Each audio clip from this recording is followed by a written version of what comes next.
Danielle Miller is an Instagram influencer with a large following. She's known for her glamorous, jet-setting lifestyle. She posted photos at luxury California hotels and on first-class international flights. But Miller's utopia came to a screeching halt when she was arrested on charges of wire fraud. She was accused of stealing the identity of a Massachusetts resident to open a bank account and apply for a COVID-19 small business relief loan worth more than $100,000. She used this money, which was intended for struggling businesses during the pandemic, to fund her expensive habits. Court documents showed that she charged her $5,000 luxury hotel bill from the Petit Hermitage to the fraudulent bank account and then posted a photo with a geotag for the location. Prosecutors took Miller's Instagram photos, which she once used for likes and attention, and used them against her, proving how she used the money for the wrong reasons. If convicted, Miller faces a $250,000 fine and up to 20 years in prison. But this isn't the first time she's gotten into trouble for scamming, and it certainly won't be the last. Miller comes from wealthy Manhattan parents and grew up in an apartment next to the Ritz-Carlton overlooking Central Park. Her father, Michael Miller, was a real estate attorney and former president of the New York State Bar Association. Her mother was a Rockette for 20 years before she became a full-time stay-at-home mom. Miller first realized her love for attention at the prestigious Horace Mann School. It was 2004. Miller was in 8th grade when her crush dared her via AOL Instant Messenger to prove she wasn't prude. She grabbed her Swiffer mop and pressed record. She sent 3 videos to the boy, who sent them to his best friend. Soon enough, the entire school had seen the videos, and Miller had a new nickname: Swiffer Girl. She had attended Horace Mann since she was 2 years old, but it took only a few seconds of video footage to completely change her reputation. People whispered about her. Parents told their children not to invite her over. Miller was so embarrassed that she stayed home for a week and debated switching schools. But she didn't.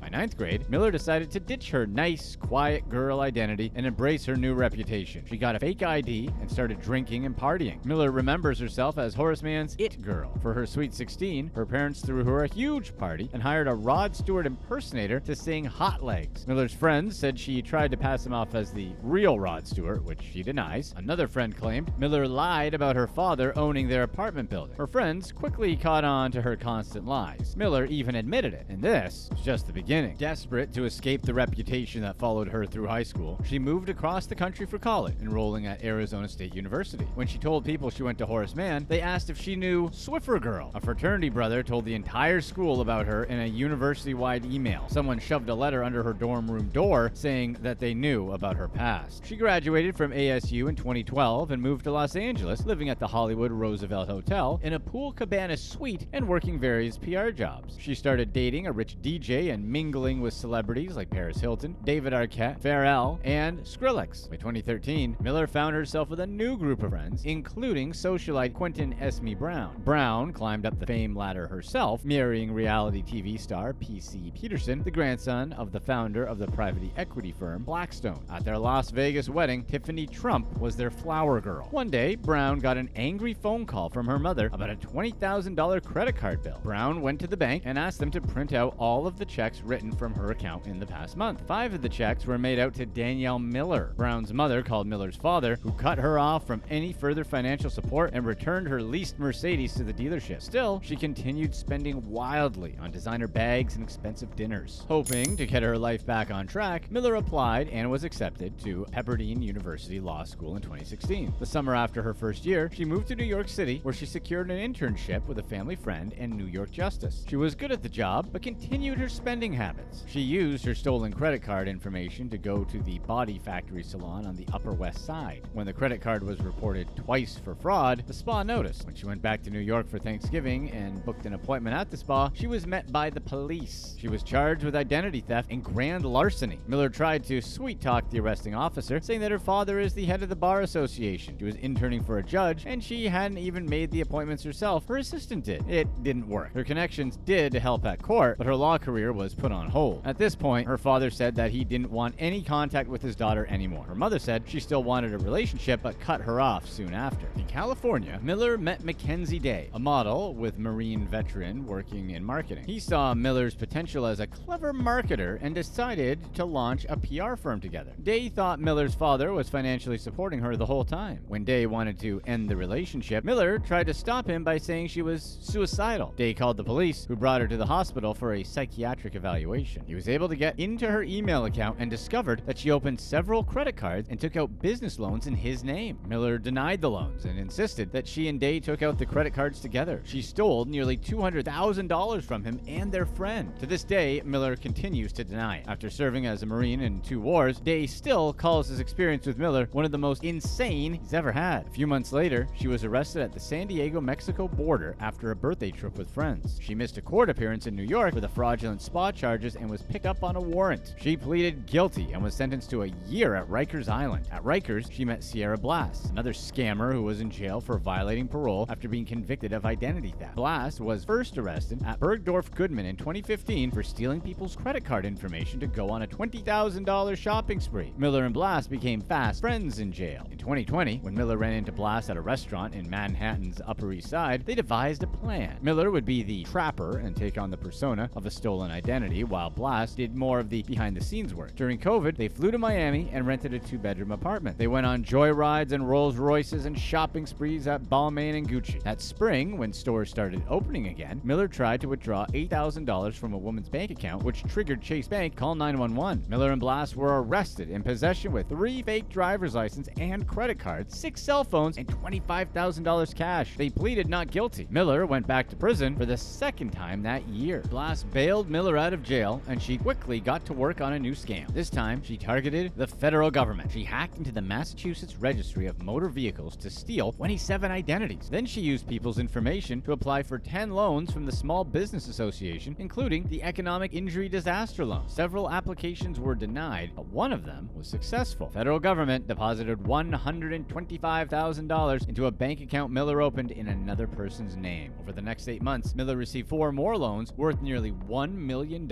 She used another stolen identity to defraud Arizona out of more than $6,000 in unemployment benefits. Miller saw the COVID pandemic as an opportunity to kick her scamming expertise into motion. She denies learning any of her skills at Rikers. Instead, she did some internet searching and downloaded Telegram to join group chat that discussed where to find people's personal information. One time, she challenged herself to find Warren Buffett's social security number. She found it quickly. Using the money she secured through SBA loans, Miller led the extravagant lifestyle she craved. She bragged about her Chanel, Gucci, and Prada outfits on Instagram. She booked private jets from Miami to LA, and where she spent nearly $6,000 at the Petit Hermitage, 8 expensive dinners at the Beverly Hills Hotel, and drove a Rolls Royce down the streets. In Miami, she rented a swank, white, marble-clad apartment under one of her victims' name. According to Miller, she paid for everything with her own money and received DMs from scammers around the world begging to work with her. In May 2021, Miller got a Brazilian butt lift surgery and was recovering in the comfort of her Miami apartment with 2 private nurses and an OxyContin prescription. One day, she received a phone call from the front desk asking her to report to the front lobby. She opened her front door and federal agents busted inside. In Miller's apartment, agents discovered a Rolex, Dior blouse and shoes, Louis Vuitton bag, and Rimowa luggage, believed to be purchased with the SBA loan money. They seized $4,000 cash, $28,000 worth of money orders, several fake IDs and bank cards. On one of her iPhones, feds found emails between Miller, posing as someone else, and Chime Financial saying that she was in tears over her money being held hostage by the bank. She tried to book a private flight under someone else's name, but the company sent federal agents a photo of the license Miller used to book the reservation. The ID was a Massachusetts driver's license with Miller's picture, someone else's name. More incriminating evidence came from ATM security footage that showed a mask covering much of her face, but the signature wishbone necklace gave her away. Authorities also connected her to a zip card that Miller rented with yet another fake ID. In the the car, agents found a government document with the name Danielle Miller on it. So far, feds have seized more than $600,000 from Miller. While on house arrest awaiting trial, Miller decided to occupy her time with social media's newest trend, TikTok. She uses TikTok to show off her life against the advice of her probation officer. Despite being locked inside, Miller found new ways to draw attention to herself. One article from Model on a Mission magazine calls Miller an entrepreneur and philanthropist who started an organization to raise money for orphan children in Botswana